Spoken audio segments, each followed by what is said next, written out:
Hello YouTube, I am Thorstein from Cinema Terror, and today I found a random new horror film of Netflix. I expected a low-budget killer doll movie of bad quality, but what I ended up with was an Indonesian take on the Conjuring universe with the 2018 film Sabrina.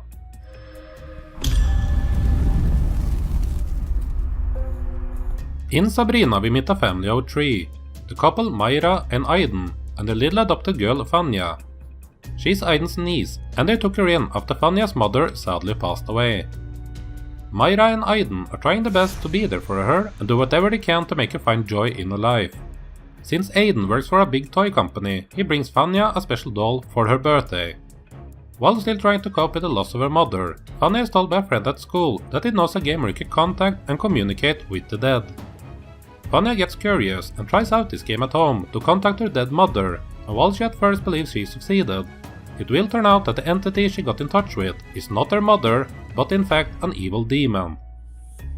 After the demon has made it clear to the family that it is present and wants to hurt them, their only hope is the help from the supernatural experts Laras and Reinhard.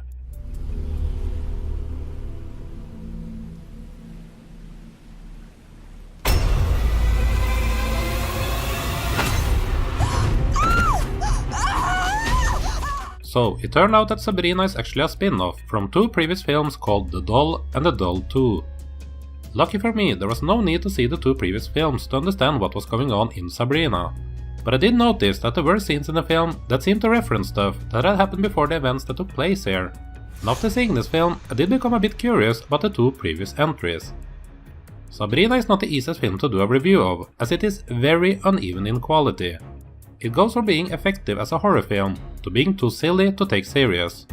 It's a lot of movie to take in during its 117-minute long running time, as there are stuff happening nearly every second minute. The running time was actually the only thing that made me question if this film would be a good choice, as I dislike movies that drag and become longer than what they need to be. Which is a reason why TV shows rarely work for me, as they are often filled up with episodes that go nowhere and does not affect the overall story. So the fact that I never became bored during Sabrina is a positive that should not be overlooked considering how long the movie is. Story-wise, Sabrina does not have anything unique to offer. An evil entity attaches itself to the Sabrina doll, but the doll is only a vehicle and not a threat, just like Annabelle from the Conjuring universe. A film that absolutely shares its similarities with Sabrina, and I would not be opposed to anyone calling this for an Annabelle ripoff. Then again, I did not care for Annabelle, so there was plenty of room to steal the story and improve upon it in my eyes.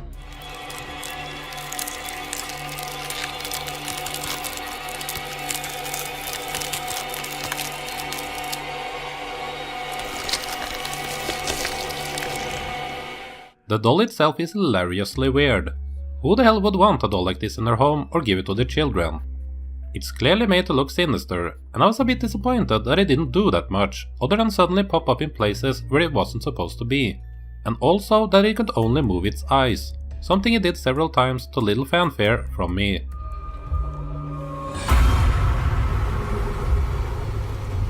The possession part, which is what the movie is really all about, is creepy at times and silly other times.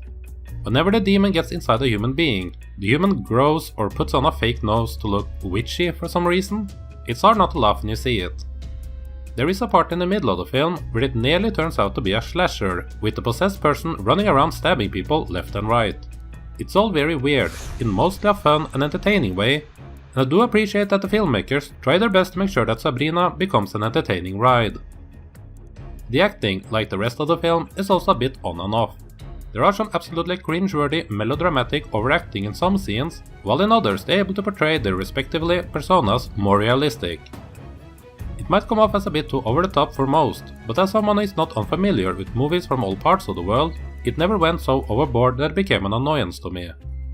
Also, it didn't help that the subtitles at times left me a bit confused, but that's also something I'm used to after buying countless of Asian movies on cheap Hong Kong DVDs. The creator of Sabrina is a guy named Rocky Soraya. He has spent his last 5 years making horror film after horror film, and it seems like he's doing well for himself. I think he showed a lot of potential, and you can see the effort put into this film, which makes it easier for me to look past its flaws. Tidak sabar. Bono, kamu mati, mati, mati. I will also give praise to Netflix for taking films from all over the world and smacking them with their Netflix original labels. I don't often subscribe to Netflix as I'm still more of a fan of physical media, but it's nice to see that they're doing more and more to bring in horror films from all over the world. Would be nice if they actually made them available to watch with Norwegian Netflix, so I wouldn't have to cheat the system to see everything, but that's too much to ask for yet, I guess. Sabrina was a fun experience for me. I would not be surprised if many people would dismiss it as being a poor Annabelle ripoff, but I found enough redeeming qualities about it to be able to enjoy it. Even so, I am unsure if I can really recommend this one, as I'm not sure if this is a film the majority of viewers will enjoy or not. But if you're feeling up for trying out something new and don't mind the rip-off aspect of the film, then sure, give Sabrina a chance. This was not an easy film to rate, but I'm going to end up saying that this is ultimately a fun experience and give it a 3 out of 5. So, that was my review of Sabrina. Has anyone else out there heard or seen this film? Do you know of any other films currently streaming somewhere that more people need to check out? While not on streaming yet, as far as I know, a film I saw at a film festival last year called The Cleaning Lady was surprisingly good, so I'd recommend you spend a few more minutes with my voice and check out that review as well. I hope you enjoyed this video. As always, pressing like, subscribe and all of that stuff that we YouTubers obsess so much about does matter, so please do all of that.